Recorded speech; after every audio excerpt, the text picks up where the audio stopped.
Assalamualaikum warahmatullahi wabarakatuh. Perkenalkan, nama saya Fira Hidayatun-Nisa dari Fakultas Keguruan dan Ilmu Pendidikan, Program Studi Pendidikan Matematika. Nah, di sini saya akan menjelaskan tentang pengertian pramuka, tujuan pramuka, sejarah pramuka di Indonesia, lalu kode kehormatan pramuka, dan juga kegiatan-kegiatan apa saja yang ada di dalam pramuka. Nah, yang pertama, pramuka merupakan singkatan dari Praja Muda Karana yang memiliki arti rakyat muda yang suka berkarya. Pramuka merupakan sebutan bagi anggota gerakan pramuka yang meliputi pramuka siaga, penggalang, penegak, dan pandega. Kelompok anggota lainnya itu seperti pembina pramuka, andalan, pelatih, pamongsaka, majelis pembimbing, dan staf kuartir. Sedangkan yang dimaksud kepramukaan adalah proses pendidikan di luar lingkungan sekolah dan keluarga yang diselenggarakan dalam kegiatan yang menarik, menyenangkan, sehat, teratur, terarah, dan praktis. Gerakan pramuka bertujuan mendidik anak-anak dan pemuda Indonesia dengan prinsip-prinsip dasar dan metode kepramukaan yang pelaksanaannya disesuaikan dengan keadaan, kepentingan, dan perkembangan bangsa dan masyarakat Indonesia dengan tujuan agar anggotanya menjadi manusia yang berkepribadian dan berwatak luhur, serta tinggi mental, moral, budi pekerti, dan kuat keyakinan beragamanya. Lalu menjadi manusia yang tinggi kecerdasan dan keterampilannya, menjadi manusia yang kuat dan sehat fisiknya, menjadi manusia yang menjadi warga negara Indonesia yang berjiwa Pancasila. Nah, gerakan pramuka atau kepanduan di Indonesia telah dimulai sejak 1923 yang ditandai dengan didirikannya Belanda National Panvinderij Organisasi di Bandung atau yang biasa disingkat NPO. Sedangkan pada tahun yang sama di Jakarta didirikan Belanda Jong Indonesisch Padvinderij Organisasi atau yang biasa disebut JIPO. Kedua organisasi cikal bakal kepanduan di Indonesia ini meleburkan diri menjadi satu, bernama Belanda Indonesisch National Panvinderij Organisasi di Bandung pada tahun 1926. Pada tanggal 26 Oktober 2010, Dewan Perwakilan Rakyat mengesahkan Undang-Undang Nomor 12 Tahun 2010 tentang Gerakan Pramuka. Berdasarkan undang-undang ini, maka pramuka bukan lagi satu-satunya organisasi yang boleh menyelenggarakan pendidikan kepramukaan. Organisasi profesi juga diperbolehkan untuk menyelenggarakan kegiatan kepramukaan.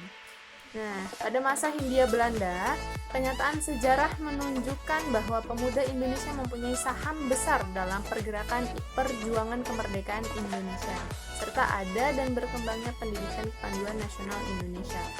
Dalam perkembangan pendidikan kepanduan itu, tampak adanya dorongan dan semangat untuk bersatu, namun terdapat gejala adanya berorganisasi yang bineka. Organisasi kepanduan di Indonesia dimulai oleh adanya cabang Netherlands Panvinderij Organisasi atau NPO pada tahun 1912 yang pada saat pecahnya Perang Dunia Pertama memiliki kuartir besar sendiri serta kemudian berganti nama menjadi Nederland Indische Padvinderij Vereniging atau NIPV pada tahun 1916.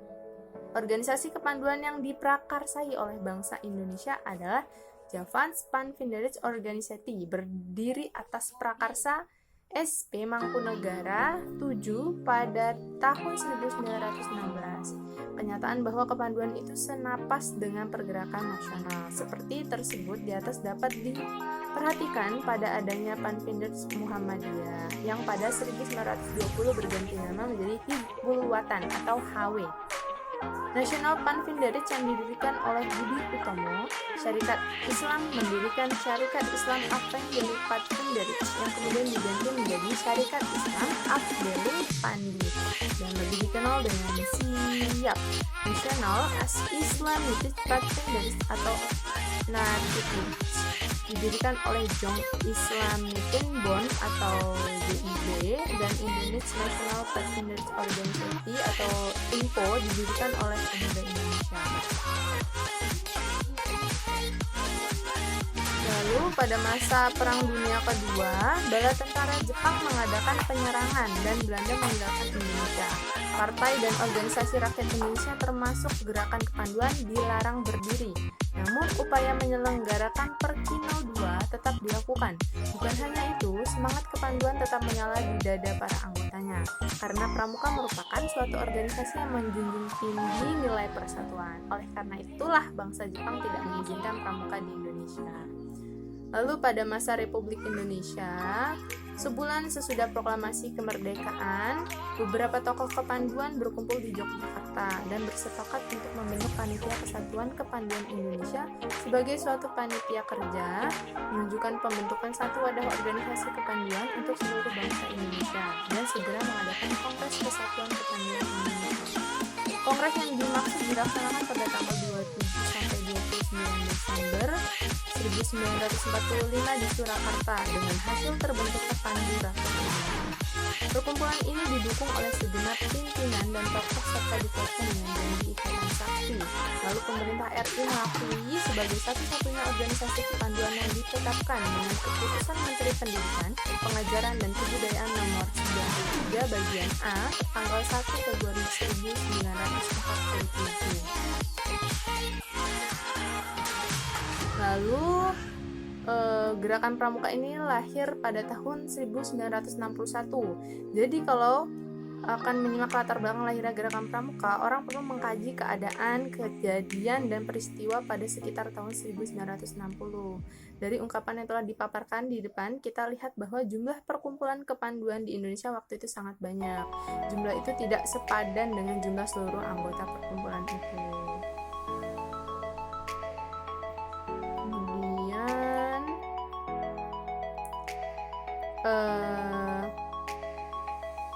Kepanduan supaya dibebaskan dari sisa-sisa Lord Baden-Powell. Ketetapan itu memberi kewajiban agar pemerintah melaksanakannya, karena itulah Presiden atau mandataris MPRS pada 9 Maret 1961 mengumpulkan tokoh-tokoh dari pemimpin gerakan kepanduan Indonesia bertempat di Istana Negara. Lalu ada perbedaan sebutan atau tugas panitia antara pidato presiden dengan keputusan presiden itu. Masih dalam bulan April itu juga keluarlah keputusan Presiden RI nomor 121 tahun 1961 tanggal 11 April 1961 tentang panitia pembentukan gerakan Pramuka. Anggota panitia ini terdiri atas Sri Sultan Hamengkubuwono IX, Profesor Prijono, Dr. Aziz Saleh, Ahmadi, dan Mulyadi Joyomartono atau Menteri Sosial pada saat itu. Panitia inilah yang kemudian mengolah anggaran dasar gerakan Pramuka sebagai lampiran keputusan Presiden RI nomor 238 tahun 1961 tanggal 20 Mei 1961 tentang gerakan Pramuka. Nah, gerakan Pramuka juga memiliki kode-kode kehormatan yang sebagaimana tertuang dalam anggaran dasar Pramuka. Gerakan Pramuka memiliki kode kehormatan yang terdiri atas janji yang disebut satya dan ketentuan moral yang disebut dharma. Kode kehormatan Pramuka disesuaikan dengan golongan usia dan perkembangan rohani dan jasmaninya, yaitu kode kehormatan Pramuka Siaga terdiri atas Dwi Satya dan Dwi Dharma. Kode kehormatan Pramuka Penggalang terdiri atas Tri Satya Pramuka Penggalang dan Dasa Dharma. Kode kehormatan Pramuka Penegak dan Pandega terdiri atas Tri Satya Pramuka Penegak dan Pramuka Pandega dan Dasa Dharma. Kode kehormatan Pramuka Dewasa terdiri atas Tri Satya Anggota Dewasa dan Dasa Dharma. Lalu kegiatan-kegiatan apa sajakah yang ada pada Pramuka? Contohnya yang pertama ialah upacara Hari Pramuka, senam pagi bersama, jelajah alam, lalu ada upacara api unggun, hasta karya, perlombaan, serta terdapat juga jelajah malam. Nah, itu dia pemaparan materi yang dapat saya sampaikan. Kurang lebihnya saya mohon maaf. Wassalamualaikum warahmatullahi wabarakatuh.